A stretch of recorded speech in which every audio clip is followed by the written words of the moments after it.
I was just flipped off by a silver-haired old lady with a honk if you love Jesus sticker on the bumper of her car.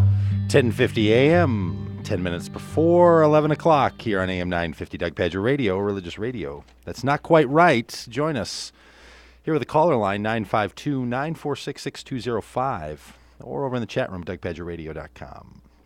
Glad to have you all aboard. We are going to be joined in a little while by our author interview this week. John Shelby Spong is going to be talking to us. Wrote a book called Eternal Life, and he's suggesting that we need to get beyond some of the categories of eternal life that have been talked about in the past in order to push forward. It will be an intriguing, interesting, and I think quite thought-provoking conversation. I am so looking forward to it. That in the second hour of our show today. We do have a regular feature that we do here in the first hour called Cripes. Come on, you got to be kidding me. And I've heard from people this is quickly becoming one of their favorite segments of the show. I mean, it's really just the little people that run around in my head, but I think it might be true of some others as well. So what I try to do is try to point out that there's some things in the world that are just not the way they're supposed to be. And it's cathartic. It's useful. It's helpful to be able to poke a little fun at those, to take the take the power out of them, to take the sting out of it by bringing it up. So I come up with a Cripes, a come on, and you got to be kidding me. And I'll tell you what, one of the most difficult things of this whole segment is trying to figure out, does this irritant, does this thing in the world that's not the way it's supposed to be, does it fit better as a Cripes, as a come on, or is you got to be kidding me? This is the kind of stress that a radio... You could roll it up into all three and just throw it in as a bonus. Yeah, you know what? I'm kind of saving that because someday there's going to be something that deserves the Cripes that come on. You got to be kidding me. And it's going to be one giant right? Dennis Oh, Leary it's going to be. rant, Oh, it's going to be. I mean, it's going to just go Lewis Black all over this thing. Yeah. All right, so I had a lot in the running here for my Cripes this week. And see, look, here's how it goes. The Cripes thing is usually something that's a little more sweet than the come on and you got to be kidding me. See, there's a balance to all this. There's a particular way that all of this is supposed to go. My Cripes this week comes out of a tip that I wanted people to know about airport traveling. Here's the tip. When walking through an airport, don't check your email while heading to the bathroom, unless you want to walk into the women's restroom. On my little personal device, my iPhone, I'm checking my email, thinking about a whole number of things at the airport. Walking along, I see the sign for restroom. I'm reading the email as I go along on my phone, at which point I'm now, rounded taking a left and then taking a right. I could tell sort of out of my peripheral vision that I'm now inside the bathroom zone. And it doesn't strike me for an inappropriate amount of time that I hear a woman's voice. And there I am, look up, there's a woman standing at the mirror who turns over and looks at me. And I think I paused for a minute, sort of like, well, I'm not in the men's restroom now. Where am I? At which point I said, oh, Cripes. Like, it didn't dawn on me that I was in the women's restroom. Just dawned on me I wasn't where I thought I was, and I don't know where I am now. Don't lie. Your initial thought was, what is she doing in the men's room? I Until wish. you noticed that there's no urinal on the wall. I wish. And yeah. No. So my Cripes is, I walked into a woman's restroom at the airport while checking my email.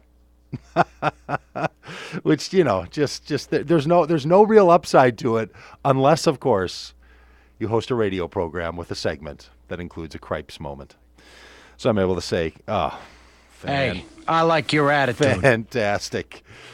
I walked into a woman's restroom reading my email. One of the things I read in my email was about this news story that's going to earn the come on.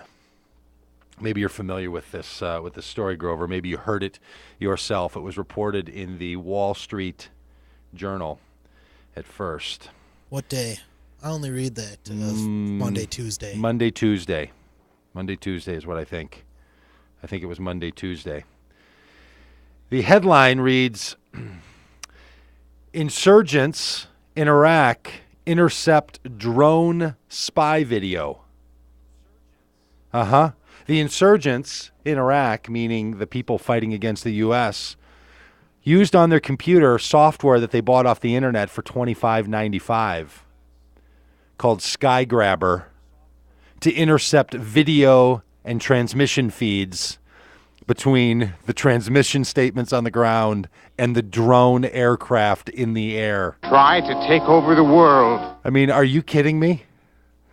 I mean, That's scary. So like the U.S. military is using drones all over the place, right? In Iraq and Afghanistan and Pakistan. And these insurgents go online and buy a software called Sky Grabber. Media savvy bunch, aren't they? Media savvy bunch, these fellas. And they just start intercepting it because it's not encrypted. It wasn't encrypted communication between the 600 satellite distribution centers on the ground and the drone aircraft. Now they say, look, we didn't find any evidence that it disrupted anything that should have happened. There's none of that. We don't have the fears of those shenanigans. But they found computers and captured insurgents that had the data on it. Can you imagine the look on the face of the person who first discovered this? No. Like, come on. Did you all really tap in and steal the drone activity video feed? There are coffee shops that lock down their wireless network, and they don't encrypt the video feeds moving between the drones and the Warning. I mean, this Warning. is the kind of thing. This is what makes people say things like military intelligence is an oxymoron. I don't think that that's particularly true, but this is the kind of thing that just makes people lose their mind and trust. So come on. So now they're going to have to do I'll a bunch even of give that a work come on. to video encrypt the communication between the drone aircraft and the satellite distribution centers on the ground. The "You Gotta Be Kidding Me" goes to this headline. Stalin's grandson sues radio station in Russia for defaming his grandfather. Joseph Stalin's grandson said, the way you've spoken about my grandfather disparages him, and I'm going to sue you for speaking badly about him. I mean, Any settlement amount on that yet? got to be kidding me. I sort of thought that like dictators of like the reputation of mass murder, that their children, grandchildren, even great-grandchildren would be like, there's just not a lot of defending Gramps here. There's just not a lot you can do about it. And then this guy's got the nerve to sue a radio station in Russia for speaking badly about him. I mean, this is the kind of thing that would make the conservatives here in the United States lose their mind. Talk about lack of freedom of speech if you can't say something about Stalin. And the comment the guy made was he lived an undefendable life. He executed 12-year-olds, and his grandson's like, oh, now that's just pushing it. You just can't talk about Grandpa Joseph like that. Oh, cripes, I walked into a woman's restroom while reading my email in an airport. Come on. Military, you got to lock down those drone feeds. And you got to be kidding me, Joseph Stalin's grandson. You don't get to sue for defaming your grandfather's reputation. Doug Pedger Radio, back with you after the break. Obama